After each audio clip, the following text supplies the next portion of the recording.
Hello students, welcome in my class. Today we are starting exercise 1.6.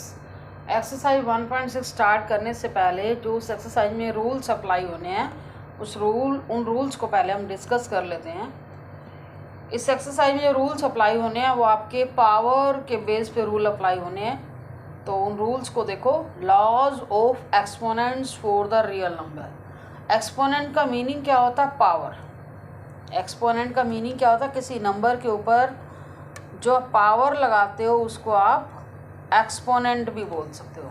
तो exponent से related rule कौन से हैं वो हम डिस्कस कर लेते हैं। फर्स्ट वन क्या है? इसमें 17 square into 17 raise to power 5। यहाँ पर ये जो डॉट लिखा है ना, इसका मीनिंग मल्टीप्लाई होता है। अगर आपकी टू टर्म्स इस तरह से उनका बेस सेम है और पावर डिफर है तो उनको मल्टीप्लाई करने का रूल क्या होता है? पावर्स को हम ऐड कर लेते हैं। 17 को वंस टाइम लिखोगे, 2 + 5 दोनों पावर को ऐड कर दोगे तो सोल्व करके कितना है? 17 रेज़ टू पावर 7। सेकेंड है 5 raise to power 2 and again power 7। इसी तरह से अगर एक ही टर्म के ऊपर दो पावर शो हो रही है, जैसे 2 भी पावर है एंड अगेन पावर है, तो क्या इसे सिंप्लीफाई करने के लिए क्या करोगे? पावर्स को आपस में मल्टीप्लाई करो। 2 पावर है, 2 को 7 से मल्टीप्लाई किया, 5 रेज़ टू पावर 14। नेक्स्ट है थर्ड, अगर हमारे पास क्वेश्चन फॉर्म में आ रहा कोई नंबर, न्यूमिनेटर में 20 रेज़ टू पावर 10 है और डिनोमिनेटर में 20 रेज़ टू पावर 7 है। डिवाइड फॉर्म में आ रहा है, क्वेश्चन फॉर्म कह दो, डिवाइड फॉर्म कह दो और बेस सेम हो, तो इसे सिंप्लीफाई करने के लिए क्या करोगे? वंस टाइम बेस राइट करोगे, न्यूमिनेटर में से डिनोमिनेटर वाली पावर माइनस कर दोगे। 10 में से 7 कट 3, 20 रेज़ टू पावर 3। तो इस तरह से सिंप्लीफाई कर सकते हैं। नेक्स्ट है fourth, 7 raise to power 3, 9 raise to power 3। यहाँ आप देखोगे पावर सेम है, बेस डिफर है। देखो फर्स्ट वाले रूल में बेस सेम है, पावर डिफर है, तो बेस को वंस टाइम लिखे, पावर को ऐड किया जाता है। लेकिन यहाँ पर क्या है? पावर सेम है, बेस डिफर है, तो इसको आपने क्या करना है? बेस को मल्टीप्लाई कर लो, पावर को वंस टाइम लिखोगे। 7 9 63, 63 के ऊपर 3 पावर अप्लाई करोगे। अब आपकी जनरल फॉर्म क्या है? फर्स्ट पार्ट है आपका, देखो पहले तो मैंने आपको पर्टिकुलर नंबर बता दिया। इसी तरह से 17 है, कोई भी बेस हो सकता है, जैसे 17 लिखा हुआ है, कोई भी बेस हो सकता है। तो एक बार जनरल फॉर्म के बारे में डिस्कस कर लेते हैं। a raise to power n, a raise to power n है वही रूल, वहाँ पर आपको एग्जांपल दिए गए, यहाँ जनरल फॉर्म राइट हो रही है। बेस सेम हो तो सोल्व करने का क्या प्रोसीजर होता है? पावर को ऐड कर लेते हैं। एक बार दोबारा से रिपीट हो रहा है एक तरह से। सेकंड में क्या किया? a raise to power m and again power n, जो अभी अभी हमने सेकंड वहाँ किया था वही सेम जनरल फॉर्म में है कि पावर एक ही टर्म के ऊपर डबल पावर आ जाए तो पावर्स को मल्टीप्लाई कर दिया जाता है। थर्ड है a raise to power m, a raise to power n। अगर हमारी डिवाइड फॉर्म में और नंबर और बेस सेम हो तो क्या करोगे? न्यूमिनेटर में से डिनोमिनेटर वाली पावर माइनस करोगे। फोर्थ है a raise to power m, b raise to power m। Base क्या पावर सेम हो और बेस डिफर हो तो क्या करोगे? बेस को मल्टीप्लाई करो और वन टाइम पावर लगा दो। तो इस एक्सरसाइज में जो रूल्स अप्लाई होने वो सारे हम डिस्कस कर चुके हैं। मेन 4 रूल ही हैं। अब एक्सरसाइज स्टार्ट कर लेते हैं। फर्स्ट क्वेश्चन है 6 रेज़ टू पावर 1/2। इसमें आपको सिंप्लीफाई करना है। मैंने सारी स्टेटमेंट एक साथ राइट कर लिए, तो टर्न वाइज हम सोल्व करते हैं। फर्स्ट क्वेश्चन नंबर 1, ऊपर मैंने सारी स्टेटमेंट एक साथ लिख दी हैं, ठीक है। फर्स्ट क्वेश्चन का फर्स्ट पार्ट है, इसे सिंप्लीफाई करना है। 64 rays to power 1/2।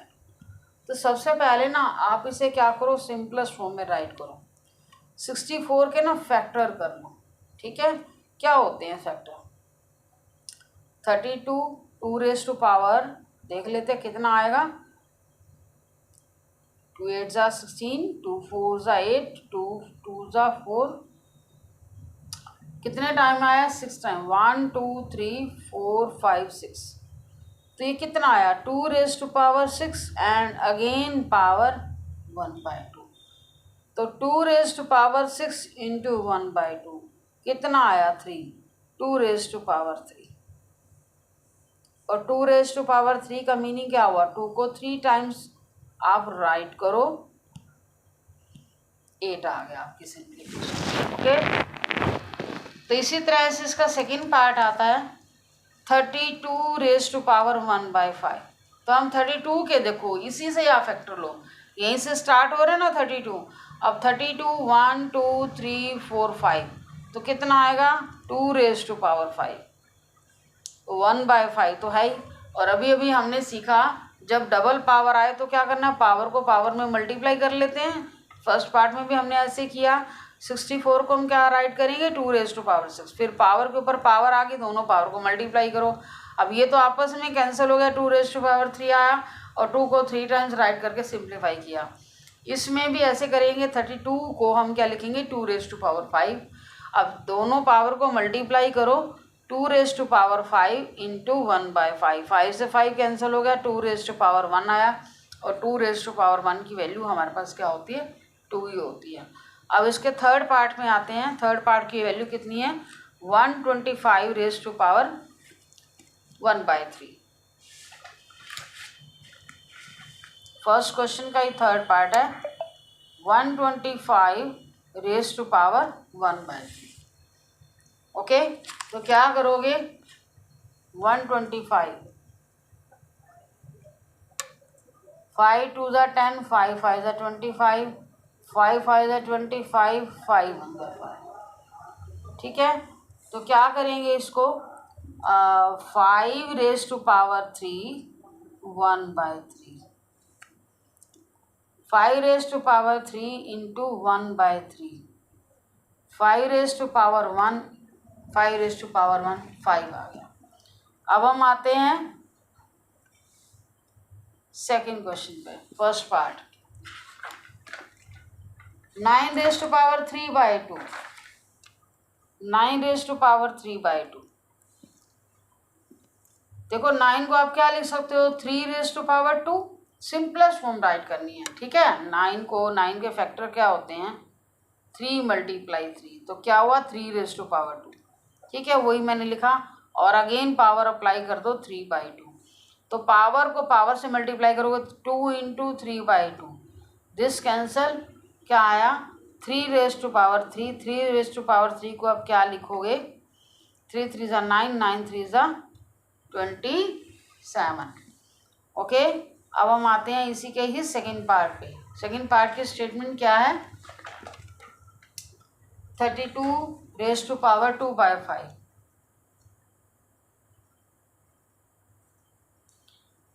2/5, 2/5।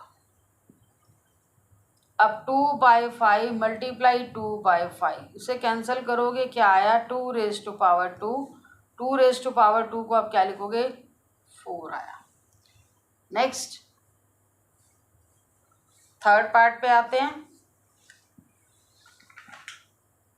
16 raise to power 3/4, 16 raise to power 3/4 को अब क्या लिखोगे 2 raise to power 4 and again 3/4, 2 raise to power 4 into 3/4, this cancel, 2 raise to power 3 और 2 रेज टू पावर 3 को हम क्या लिखेंगे 2 × 2 × 2, 2 2 ज़ा 4, 2 ज़ा 8 आया। ऐसे ही फोर्थ पार्ट में आते हैं इसके 125 raise to power -1/3, 125 raise to power -1/3।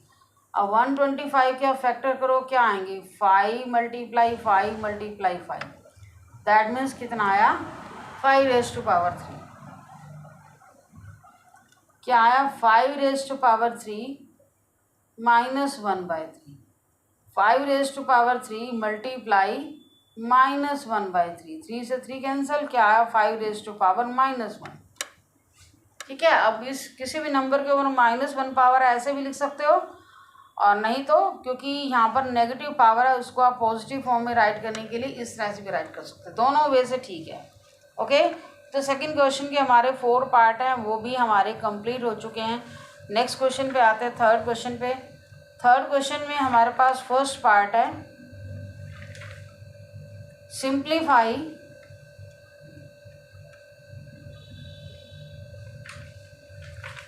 To raise to power 3 2 raise to power 2/3 multiply 2 raise to power 1/5। ठीक है, फर्स्ट पार्ट है इसका। बेस सेम हो तो क्या करोगे, पावर्स को ऐड कर लेते हैं। 2 रेज टू पावर 5 3 ज़ा 15, हमारे पास बेस आ गया 15, एलसीएम आ गया 3 5 ज़ा 5 2 ज़ा 10 आ गया, प्लस 5 3 ज़ा यहाँ पर 3 आएगा। तो सोल्व करके हमारे पास कितना आया, एलसीएम लेके 2 रेज टू पावर 13/15 आ गया। अब हम आते हैं इसके सेकंड पार्ट पे। सेकंड पार्ट में क्या स्टेटमेंट गिवन है, 1/3 रेज टू पावर 7 क्या आया। अब देखो ये जो पावर है ना आपकी, आप दोनों टर्म के ऊपर सेपरेट अप्लाई करो। 1 रेज टू पावर 7 और 3 रेज टू पावर 3 तो है ही, 7 और अप्लाई कर दो। तो 1 को तो जितने टाइम मर्जी मल्टीप्लाई करो, आपकी पावर क्या रहेगी, 1, टर्म 1 ही रहेगी। और 3 के ऊपर क्या पावर होगी, डबल पावर होगी, पावर को पावर से मल्टीप्लाई करोगे, 3 रेज टू पावर 21। बस इतना सही सिंप्लीफिकेशन करना है आपको। अब इसके थर्ड पार्ट में आते हैं, वेरी सिंपल है ये। थर्ड पार्ट में आपके पास क्या है, 11 raise to power 1/2 11 raise to power 1/4। इसमें हम कौन सा रूल फॉलो करेंगे, अभी मैंने आपको रूल्स बताए थे।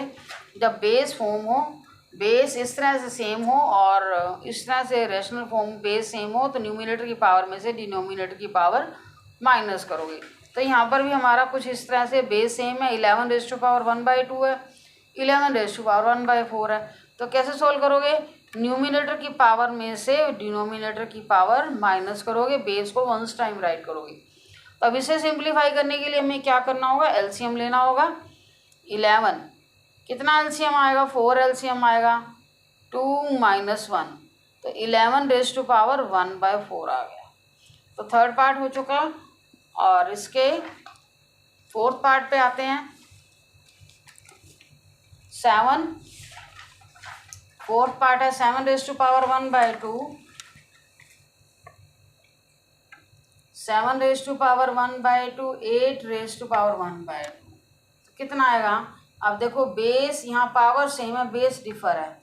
7 मल्टीप्लाई 8 1/2 8 7 ज़ा 56 56 रेज टू पावर 1/2। तो ये आपका यहाँ पर ये क्वेश्चन भी कंप्लीट हो चुका है। थर्ड क्वेश्चन के 4 पार्ट थे, कंप्लीट हो चुके हैं और हमारी एक्सरसाइज भी कंप्लीट हो चुकी है। Thank you for watching video.